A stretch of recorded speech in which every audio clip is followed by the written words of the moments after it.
성도 여러분 안녕하십니까? 대강절 첫 주일 수요일입니다. 오늘도 하나님의 말씀을 보면서 같이 은혜를 나누고자 합니다. 대강절은 주님께서 이 땅에 오신 것을 기억하고 기념하는 그러한 절기입니다. 다시 오실 주님을 소망 중에 기다리면서 그냥 단순히 예수님을 기다리는, 이전에 지나갔던 예수님, 오셨던 예수님을 기억하고 기념하는 것이 아니라 이 땅의 구원자로서 구속주로 오신 그 주님을 기억하면서 다시 오셔서 온전히 심판하시면서 우리로 하여금 이 영원한 생명 가운데 들어가게 해주실 그 주님을 기대하면서 지내는 주간이라고 볼 수 있습니다.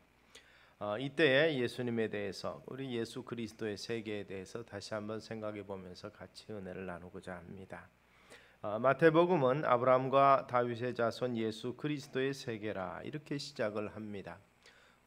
말씀드려서 우리가 알 수 있는 것처럼 구약에는 보통 이 사람이 어떤 업적에 대해서 이야기하고 나서 그가 죽어서 조상들에게로 돌아갔더라 이렇게 표현한 글들이 참 많이 있습니다. 즉 구약은 많은 믿음의 사람들에 대해서 죽음에 대해서 이야기하고 조상들의 곁에 돌아갔더라고 표현하고 하나님께로 돌아갔다고 표현합니다. 그런데 신약의 말씀은 이 출생에 관한 기록으로 이어져 있습니다. 마태복음의 시작이 바로 아브라함과 다윗의 자손 예수 그리스도의 세계 누가 누구를 낳고 이것이 연결이 되는 것을 우리가 볼 수 있는 것입니다. 그 중에서도 특별히 아브라함과 다윗을 언급하면서 이 다윗과 아브라함의 세계라, 이것이 곧 그리스도의 세계라고 이야기하는 것입니다. 왜 이렇게 되냐면 창세기 12장 2절과 또 15장 17장에 그리고 22장에 보면 아브라함의 후손으로 메시아이신 예수 그리스도가 태어나실 것을 예언하고, 사무엘에서도 봅니다. 사무엘하 7장 12절부터 16절을 보면 다윗의 후손으로 메시아가 태어나실 것을 예언을 했습니다. 그래서 그 예언대로 예수님은 아브라함과 다윗의 후손으로 태어나셨던 것을 증거하기 위해서 마태는 이 복음서의 서두를 아브라함과 다윗의 자손으로 시작을 한 것입니다. 그리고 이 마태복음서에 보면 곳곳에서 예수님을 부르는 사람들의 명칭 속에서 예수님이 이 땅에 오신 중요한 의미가 발견이 됩니다. 즉 우리 주님이 유대인의 왕이시며 메시아이시며 다윗의 자손임을 증거하고 있는데, 마태복음 9장에서 보면 맹인들이 예수님께 요청을 하면서 예수님을 그렇게 부릅니다. 주 다윗의 자손이여 나를 불쌍히 여기소서. 또 마태복음 12장 23절에도 무리가 다 놀라 이르되 이는 다윗의 자손 아니냐 했고, 귀신 들린 딸을 가지고 있었던 멸시받던 이방 여인도 예수님을 주 다윗의 자손이여 나를 불쌍히 여겨주소서 하고 고백을 합니다. 그들이 고백하고 부르신 그러한 주님은 다윗의 자손이란 단순히 이 혈통적인 후손을 말하는 것이 아니라 예언된 말씀대로 다윗의 자손으로 오신 메시아라는 것을 고백하고 있습니다. 바로 이 부분을 이 마태가 기록을 한 것입니다. 예수님의 조상이었던 아브라함은 이스라엘 민족의 조상이며 다윗은 아브라함의 후손으로 이스라엘의 두 번째 왕이 된 사람입니다. 이 두 사람이 다 공통점이 있는데, 먼저는 믿음의 사람들이라는 것이죠. 결국 이스라엘에게 있어서 믿음의 조상 다윗과 이 왕조의, 하나님이 세운 왕조의 시작, 이것의 시조인 다윗은 영적인 의미와 육체적인 혈통적인 의미가 매우 중요한 위치를 차지하고 있는 것입니다. 그리고 그런 관계 속에서 아브라함과 다윗이 유대인들 사이에 얼마나 마음에 큰 비중을 가지고 있는가를 생각해 볼 때, 유대인들을 위해서 복음서를 쓴 마태가 아브라함과 다윗을 먼저 그 세계를 언급하고 이것이 곧 그리스도의 세계라고 언급한 것은 매우 중요한 의미가 있습니다.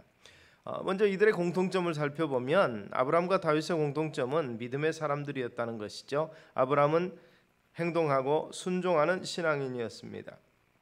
떠나라면 떠났고 바치라면 바쳤고 외아들까지라도 하나님께서 번제로 드리라고 할 때 순종했던 사람이었습니다. 다윗도 어려서부터 철저하게 믿음으로 살았으며 골리앗과 싸울 때에 그는 고백합니다. 너는 칼과 창과 단창으로 내게 오거니와 나는 만군의 여호와 이름 곧 내가 모욕하는 이스라엘 군대의 하나님의 이름으로 내게 가노라 하고 했습니다. 오늘 여호와께서 너를 내 손에 붙이시리니 말하면서 사실 하나님의 이름으로 싸웠던 용사였던 것을 볼 수 있습니다. 바로 그것은 그가 가지고 있던 철저한 여호와에 대한 신앙 때문이었습니다. 그리고 둘 다 허물이 있었죠. 가정에 어려움이 있었던 것을 볼 수 있습니다. 하나님이 약속하신 후손에 대해서 인간적인 생각으로 이스마엘의 출생을 보게 되었고, 이 가정에 결국 이스마엘을 떠나고 나서도 평안함이 없었고, 그 후손들까지라도 이스마엘의 후손에 의해서 많은 괴롭힘을 당한 그러한 모습을 볼 수가 있습니다. 결국 그 허물의 결과죠. 다윗의 경우는 잘못을 책망받는 순간부터 하나님께 회개하고 자복하고 눈물을 쏟았던 그러한 결과가 나온 것이 있습니다. 그로 말미암아서 결국 솔로몬을 얻게 되었고, 그 이후에 왕위를 잇게 된 것을 우리가 볼 수 있습니다. 다 허물이 있었습니다. 그러나 하나님께서는 그들의 믿음을 의로 여기셨고, 그리고 그들 자체가 예배하는 사람들이었다는 것이 매우 중요한 의미가 있습니다.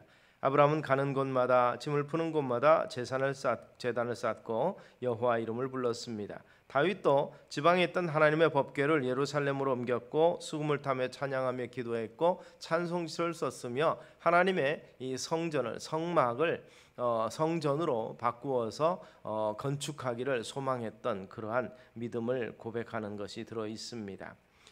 결국 마태복음에 나타나는 그 예수님의 족보는 계속해서 출생의 족보가 됩니다. 하나님께서는 인간을 만드시고 나서 생육하고 번성하고 땅에 충만하라고 하셨고, 내게 큰 복을 주고 내 씨로 크게 성하여 하늘의 별과 같고 바닷가의 모래 같게 하겠다고 아브라함과 약속하신 것을 볼 수가 있습니다. 바로 낳고 바로 키우고 바르게 살게 하는 것은 축복이며 은혜라는 것입니다. 우리는 이 예수님의 족보 낳고를 이어지는 족보 속에서 또한 이 안타까운 이름들, 어떻게 보면 부끄럽다고 생각할 수 있는 이름들을 발견할 수 있습니다. 4명의 여인의 이름이 나타나는데, 이 다말 유다의 며느리였는데도 불구하고 유다의 아이를 낳아서 대를 잇게 된 그러한 경우가 있고, 그리고 이 여리고성의 기생 라합이 결국 다윗의 그 조상이 된 보아스를 낳는 그러한 결혼 관계를 이야기합니다. 이 모압 여인이었던 그가 그 시어머니 나오미로 인해서 이스라엘의 회중에 들어오게 되었고 예수님의 족보에까지 올라가게 된 것을 볼 수가 있습니다. 그리고 라합과 함께 룻도 그렇게 되어 있고, 그리고 다윗은 우리아의 아내에게서 솔로몬을 낳고 이 왕의 부정과 탐욕으로 인해서 문제가 있었지만, 그러나 첫 번째 아들은 그 심판을 받았고 이 둘째인 솔로몬이 결국 이스라엘의 왕위를 이은 이 같은 모습이 있습니다. 그래서 이 여인들 중에서 다말과 라합과 룻은 이름이 있지만, 그러나 이 솔로몬의 어미인 그 우리아의 아내는 그냥 단순히 밧세바라는 이름이 없이 그냥 한쪽에서는 여기서는 우리아의 아내라는 이름으로 기록이 되어 있어서 어떻게 보면 어떻게 왕의 족보에 또는 믿음의 조상의 족보에 들어갈 수 있을까 우리가 의문시하는 부분이 있는데, 이 족보가 주는 몇 가지 교훈이 있습니다. 먼저는 정직한 책이라는 것이죠. 성경은 사실 있는 그대로를 기록하고 개인을 영웅시하거나 그렇다고 죄인에게 돌팔매질을 하지도 않습니다. 개인의 자서전이 아니라 이 다윗의 부끄러움도 아브라함의나 야곱의 실수도 그대로 기록함으로 말미암아서 사실적인 기록이 된다는 것을 증명을 하고, 또 하나는 이 역사 속에 나타난 그리스도의 세계는 보통 사람들의 세계, 신적인 의미가 있는 특별한 사람들만의 어떤 기록이 아니라는 사실을 보여줍니다. 의인들만이 드러나고, 그리고 그 안에는 이 영웅들만 들어가는 것이 아니라는 것이죠. 죄인의 이름 들어가고 유대인도 있고 이방 여자도 있고 그리고 남자도 들어갑니다. 장차 우리가 들어갈 천국도 그렇다는 것이죠. 예수 믿고 구원받은 누구나에게 다 열려있는 천국임을 그 족보를 통해서도 우리는 볼 수가 있는 것입니다. 그리고 그것이 중심은 바로 예수 그리스도를 향한 것입니다. 모든 이 역사적인 그 조상들의 대를 이어오면서 무엇에 초점이 맞춰져 있는가? 바로 예수 그리스도의 탄생과 맞춰져 있다는 것입니다. 족보에 기록된 목적이 아브라함이나 다윗이나 룻이나 다말이나 요셉을 드러내고 높이려는 것이 아니라 그 단순히 예수님의 출생의 배경을 말하는 것입니다. 그 조상들을 설명하는데 그것을 기록한 이유가 바로 메시아로 태어나실 예수 그리스도를 설명하고 밝히기 위해서인 것이죠. 신약도 태어나신 예수와 성장하신 예수, 복음을 전하시는 예수, 고난 받으시는 예수, 그리고 십자가에 죽으시고 다시 사는 우리 예수님, 그리고 승천하시고 다시 오실 예수님을 설명하고 있는 것입니다. 이 모든 것이 다 우리를 구속하기 위한 구속의 과정이며 구속의 명분이며 구속의 실제라는 것이죠. 우리가 사는 것도 다 예수님 때문입니다. 우리가 예수님 때문에 살게 된 것, 우리가 예수 그리스도의 세계 안에 살고 있는 것, 바로 그리스도의 족보 안에 우리가 들어가서 하나님의 거룩한 영적인 자녀가 된 것을 우리는 기억하실 수 있게 되기 바랍니다. 그러므로 주님께서 함께 하시는 것, 주의 족보 가운데 사실 우리가 그 세계 속에서 정말 하나님의 거룩한 백성들로 살아갈 수 있다는 것이 감사의 조건이 된다는 것입니다. 우리를 죄와 허물로 죽었던 자리에서 살리시기 위해서 바로 이 족보가 필요한 것이고 설명이 필요했던 것입니다. 그래서 이것을 한마디로 마태는 포용합니다. 바로 아브라함과 다윗의 자손 예수 그리스도의 세계. 그 세계가 참으로 유대인 중에 한 사람을 위한 역사가 아니라 그분이 그 세계 가운데서 그 족보 가운데서 오심으로 말미암아서 우리를 사망에서 생명으로 이끌었고 하나님의 거룩한 자녀요 백성이며 하나님의 뜻을 이루는 이 땅에서의 하나님의 거룩한 일꾼들로 세우시기 위한 것이라는 것이죠. 바로 그 일을 위해서 우리 주님께서 행하신 일 그리고 승천하신 일 다시 오실 일들이 진행되고 있다는 것입니다. 지금은 다시 오실 예수 그리스도를 우리가 기다리고 있는 과정 가운데 있습니다. 그 주님이 우리를 사망에서 이미 생명으로 옮기게 하셨고 하나님과 화목되게 하셨으므로 같이 화목하는 자가 되고 그리고 그 주님의 뜻을 이루기 위해서 그 길을 곧게 펴는 자들이 되어야 될 것입니다. 예수 그리스도의 세계 가운데서 우리가 사는 것이죠. 그 주인 된 분의 그 은혜 속에서 우리가 살아가는 것이며 이제 영원토록 왕 되실 그분을 섬기며 그분을 예배하며 살아가는 우리가 될 것입니다. 그러므로 이것이 소망 중에 기뻐할 내용이며 그리고 이 다윗의 세계, 아브라함의 세계, 예수 그리스도의 세계 속에서 임마누엘 되시는 하나님과 함께하는 우리라는 것을 감사하고 또한 기뻐하고 소망 가운데 즐거움으로 미래를 맞이할 수 있는 우리 성도님들 되시기를 주의 이름으로 축원합니다. 기도하겠습니다. 살아계신 아버지 하나님, 참으로 신약을 시작하는 족보, 예수님의 족보 가운데서 새로운 생명의 태어남과 계대적인 이 소망을 우리에게 주신 것을 기억합니다.